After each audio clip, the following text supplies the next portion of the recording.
Hi, it's Jonathan. Another incredible lesson today.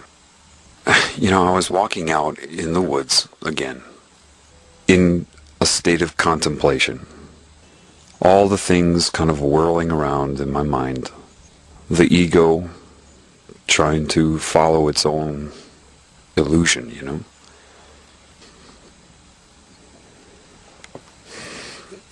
I was walking and I was thinking about, well, what is this then? How do you overcome all of the challenges here? And then it infused into me what is occurring with me metaphorically. It said, your personality as it is right now can't really help anybody. It thinks it can, but it can't. You see, whenever I have been in a state of dialogue or interaction, spontaneous interaction that has affected people, it said, from its point of view, that was me. When your ego was overcome and I was speaking through it, that's when you become very piercing with truth, because you're kind of along for the ride, as is your design. Well, look how much you enjoy when the Spirit speaks through you, Jonathan, that type of thing.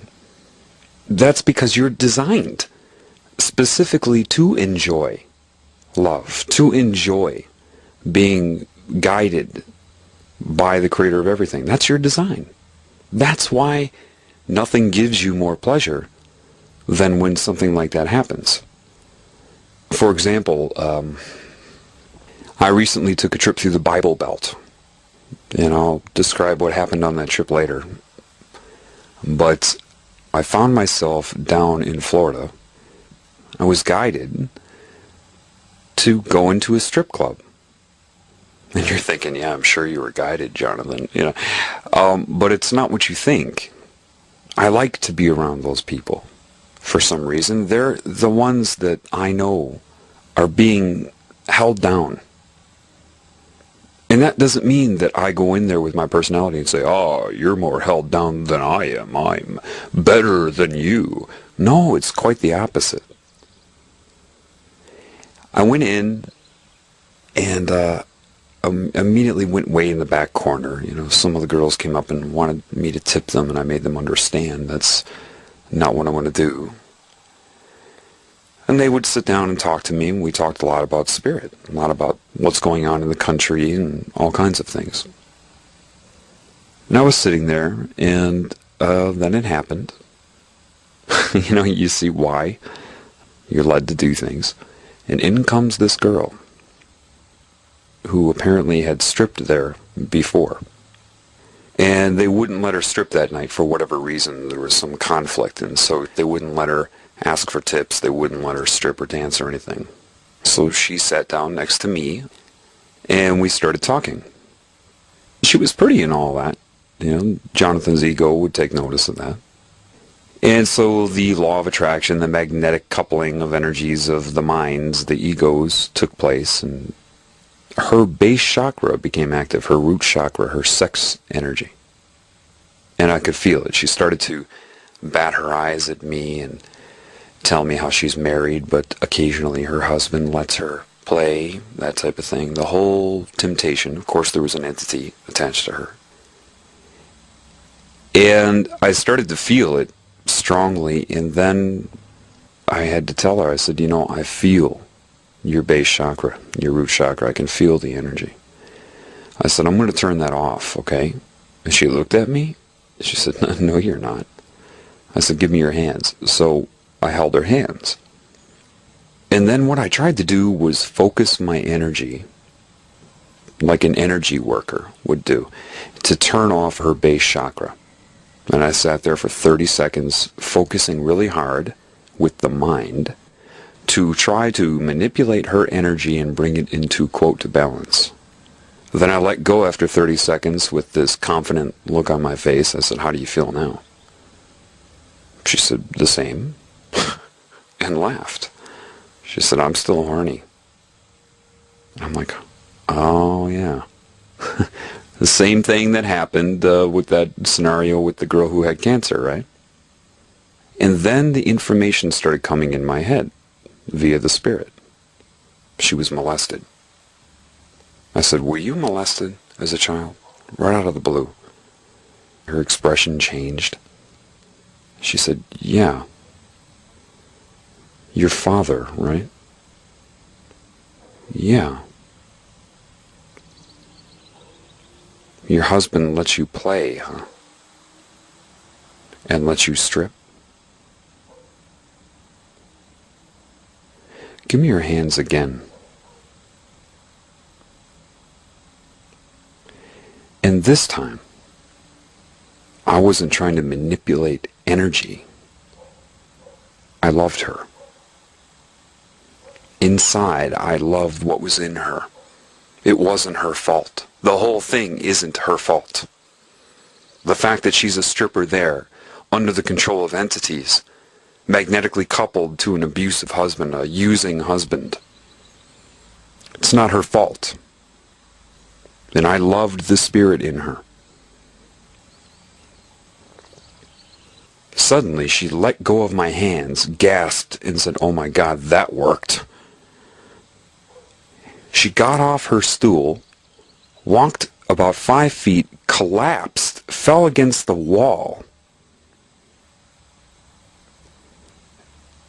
She had to sit there for a moment.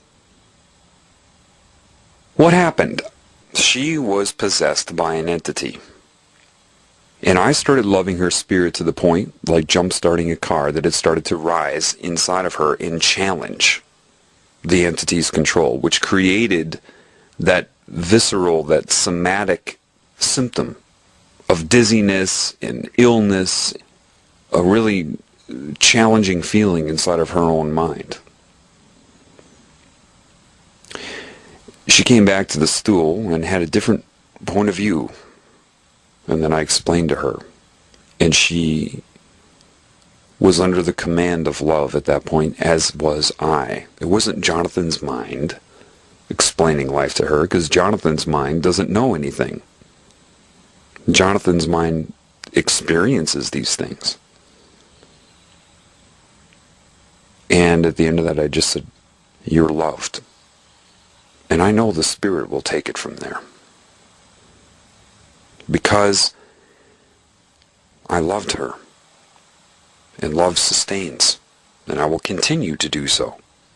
I don't have to be in her presence. See, people think prayer, they've been manipulated by this pagan religion system. To think that prayer means you have to sit there and mouth words in your head, to think of linear language in your mind. That's not what prayer is. Prayer. God already knows what you need. The Spirit already knows what you need. It isn't about you having to define it for the Spirit. It already knows. So there's only one thing you can do.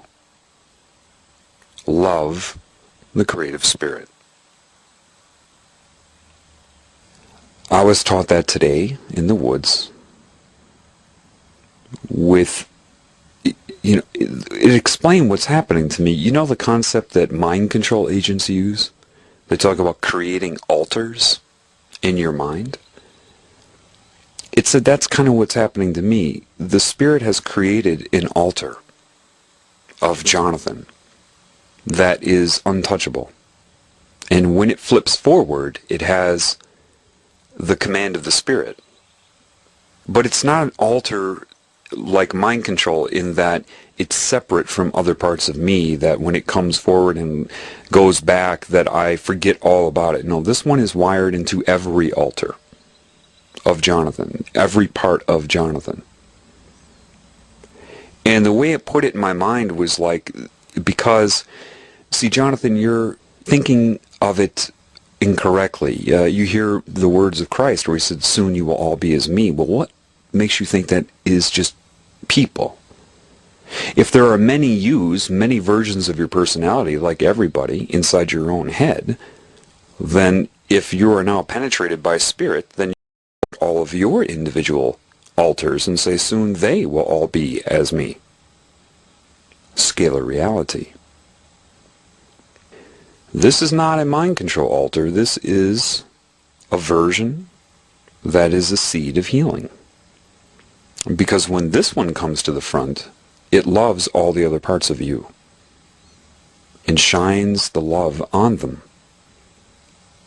So think of it like a conglomeration. The more that happens, the more the other altars will join this altar and come into it. Conglomeration, condensation, healing from the inside out, absorbing all the illusory Jonathans into the real Jonathans so that it is then one inside. That is the plan. If you want to think of it in terms of light, which it isn't, and I'll explain that, but let's use that for a metaphor. Why would light conquer darkness? Because darkness is only the void of light. So, darkness has no substance. It only exists as a shadow. Think of it like a sun umbrella. The shade. Light can shine on the void, but the void cannot overcome light, because the void is the result of the absence of what is real. It's said the way they've wired everybody's brains, they've created all these sun umbrellas in your mind, blocking the light. But it's not light, it's love. Light, it said, to be specific, so you are clear. Light is structure. If you view it as light in your mind, you are then confined to structure. It is not the sun, S-U-N, that's photon light. This is not what it is. Think of it as love, which gives rise to substance. And when they manipulate your mind and create guilt and doubt and shame and fear, those are like umbrellas to the love of spirit. And then you reside in the shadow. The shadow underneath your blockage to the love. That's where these entities reside. Because they're fearful of love, they create these things in your mind and hang on to those. So whatever you hate in yourself, that's under that umbrella, the veil, where the light is not shining. And it said this is just another way of explaining the same thing I explained to you with the keys to God thing that I talked about in The Healing Begins Now. Going back and loving parts of you that you've been in fear of, or things that you hate about yourself or that are guilty or shameful, because those are all in the darkness. Those are all in the shadow. So you have to get to a point where you cast no shadow. Not a light shadow, a love shadow. And it was very interesting. It said, actually, you find yourself now dialoguing in your own mind with this, what you call an altar, but it's not really an altar. And if you pay attention, you're always giving yourself advice, because that part of your mind is open to me. And this is why you find yourself giving yourself advice in your own mind. Scalar reality. So that was put in my mind, and then I was shown without words. Incredible, the Spirit. So I'm walking down the trail, and then there they are. A few deer in the field. I'm used to deer accepting my presence and everything. Now this time it was a little different. It was quite overwhelming, actually. I went, and then I saw these deer. And so what I did is I sat down. I just sat down cross-legged on the path and was being with them. And my will was on them. But this time, from out of nowhere it seemed, all of these deer, like 10 deer, some big deer, come out of nowhere and all just come right up to me. And they were kind of antsy, stomping their feet, and challenging me. Looking right at me. And I was kind of outnumbered, okay? I mean, and I sat there, and in that moment I tried to love them. And then the Spirit spoke to me. Jonathan, you're trying to love them. That's not love. What are you going to do in this situation? Remember your lesson. Focus on me. Don't focus on them. Focus on me. So I shut my eyes and bowed my head down and trusted God. And I just focused on the love of the Spirit. And then it put in my head, don't think of how they perceive you. Know thyself. What are you? Focus on me. Look here. Think here. Love here. Beeline for me. As I am everything. Look, Jonathan, what are you? I'm love. Whatever happens, happens. You got to let go of that. They could charge you right now. Don't you move. You love me. If you die right now, then you die right now. You stay focused on me. And I started loving the Spirit. As me. As the real me. As how I was when I was a child. Not trying to love. Not trying to overcome the deer with love. Like some sort of superior being to them. Just the innocent love. And I trusted it. I shut my eyes. And then I opened them. And then they all let me know that they accept my presence now. I humbled myself before them by loving the Spirit. And then I acknowledged them. And they understood what I was going through. And then I hung out with these deer for a while. They kind of spread apart on either side of me on the trail that I was on. And the male deer being mindful and then kind of moving away and trusting me around its babies, you know.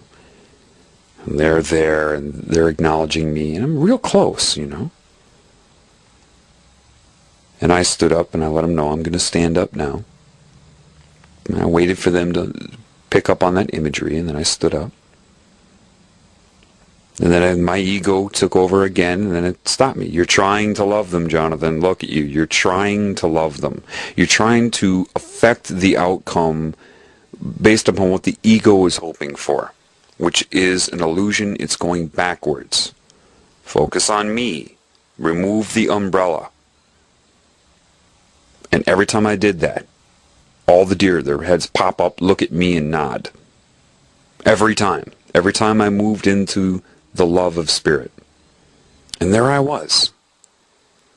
And then this old man, who to humans would have seemed harmless, came walking down the trail, right past me, and all the deer just spread away. They just ran from him. And there's this one deer, and I hear him out loud, "It's okay, it's okay."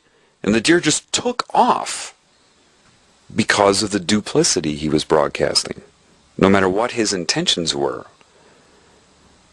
And he walked past, and then they all came up to me again. They ran from him, and then all came up to me, just hurried right back into my presence.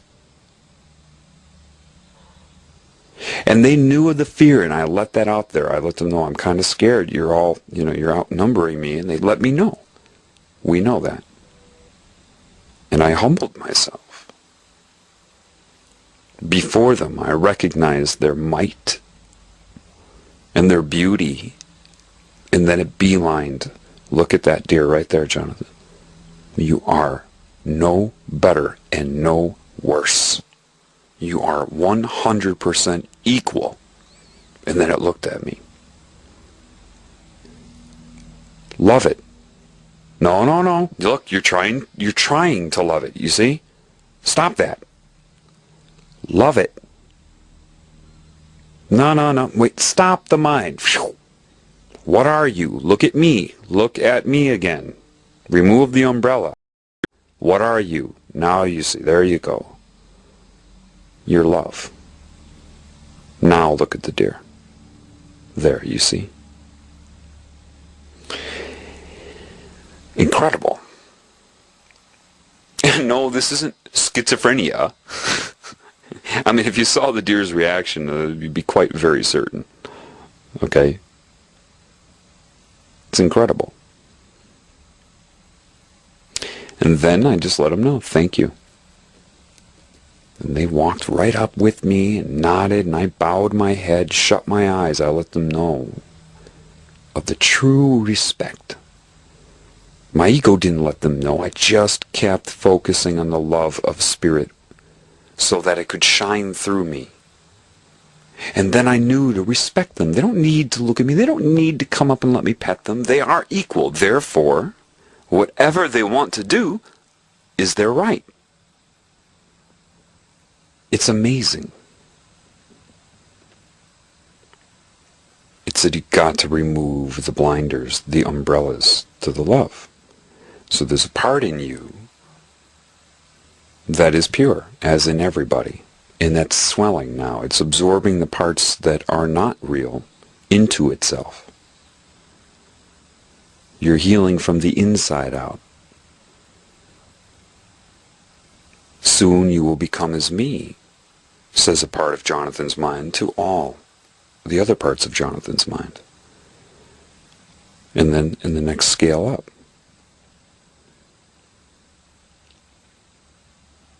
The ego gets in the way.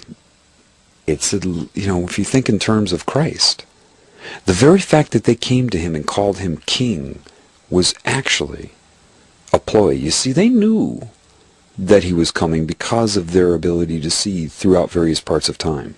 They knew who he was, as they always do, when he incarnated. So that was a ploy to the ego. Here are gifts for you. You are king. Why? To cripple him, to disable him, by making him see himself as superior. All these stories of master and all of that.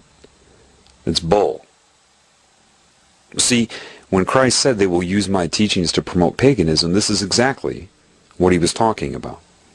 The story you're told about Christ just mirrors the story of Nimrod and Isis and Tammuz.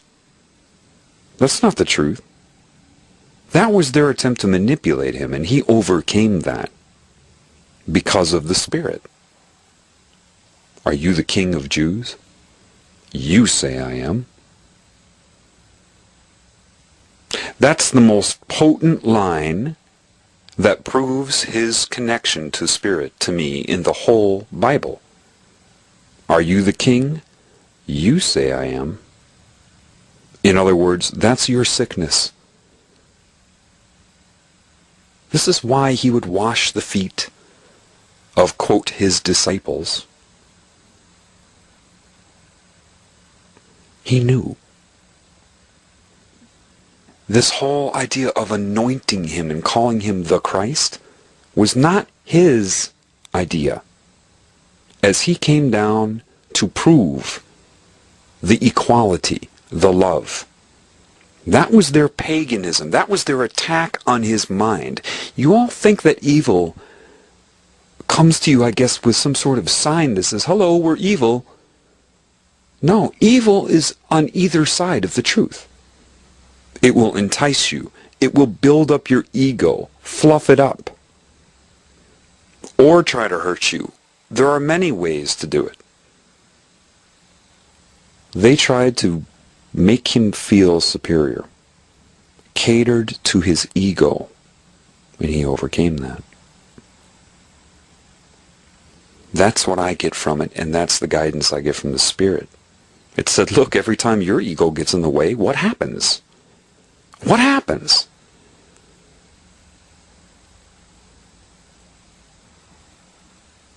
Don't look at Christ as your master.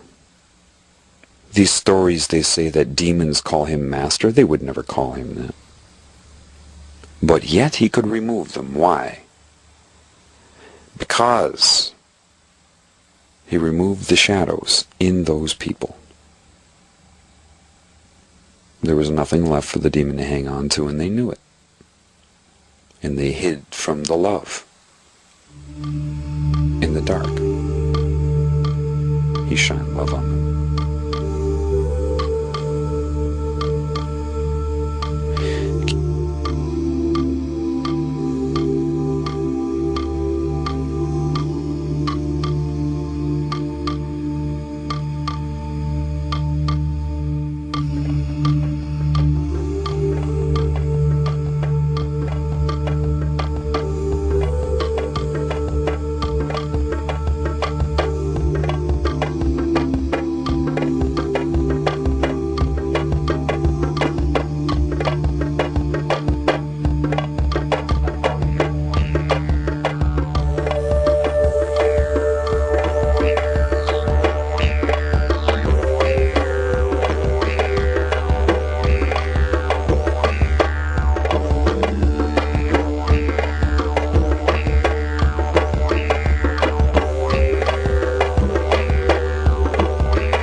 If you think of homeopathy, to understand that a lot of you are familiar with what vaccines are supposed to be, right? They'll put what they call an attenuated virus in solution. For example, grow a flu virus inside of an egg yolk at a different temperature so it gets used to that environment, that cellular structure. And then you put that flu virus in a human body, and it's been redesigned for the egg yolk at a different temperature. So the virus is there, but it's weakened, and they call this attenuated. Then you put that into the human body, and the body has a chance to build up immunity to it. Homeopathy is similar, but it works with waveform resonance. You dilute something so much so that it's a scalar vibrational print of the symptoms that you have. Well, you're familiar with scalar reality now. If homeopathy would work on the cellular level, or even subcellular level, in your body, knowing of scalar reality, would it work on all scales? Funny, as soon as I made the decision to rejoin to the Spirit a year and a half ago, I've been attacked by demons, yes. I wonder, is it possible that the creative spirit could create demons for you? Not saying that there aren't real demons, of course, but perhaps maybe it might want to do that. See, the idea of homeopathy is like treats like. Homeo. Like treats like. Similar treats similar. Perhaps maybe the spirit will put you through many attacks. Why? Well, see, if you use homeopathy and you induce the microvibration, the microprint of whatever the symptom would be, your body will respond to deal with it. Perhaps a challenge to your spirit could make you reach deep down inside and force you to access your own spirit, because if the waveform print being imposed upon you is spiritual in its attack, then the response will have to also be spiritual. Every day I seem to learn a new lesson. Today, I learned that God uses homeopathy on a larger scale.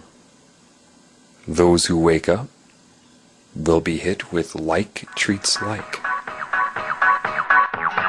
Work it harder, make it better, do it faster, makes us stronger more than ever.